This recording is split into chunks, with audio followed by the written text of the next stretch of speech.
السلام علیکم، میرا نام مطیبہ نور ہے اور میں اس کلاس میں پڑھتی ہوں۔ آج میں آپ کو مہمان نوازی کے بارے میں بتاؤں گی۔ نبی صلی اللہ علیہ وسلم نے فرمایا کہ ہر مسلمان کو حکم ہے کہ اس کے گھر میں آنے والا مہمان کی خواہ اگر وہ امیر ہے یا غریب، قریبی رشتہ دار ہے یا دور کا رشتہ، اس کی عزت کریں اور اپنی حیثیت کے مطابق اس کی مہمان نوازی کریں۔ یہ نہیں ہونا چاہیے کہ خوش اخلاقی کے ساتھ اس کے ساتھ پیش آئیں۔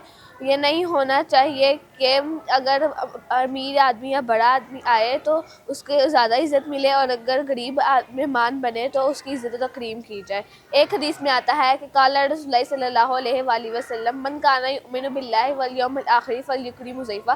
رسول اللہ صلی اللہ علیہ وآلہ وسلم نے فرمایا کہ جو شخص اللہ اور آخرت پر ایمان رکھتا ہے اسے مہمان کی عزت کرنی چاہیے۔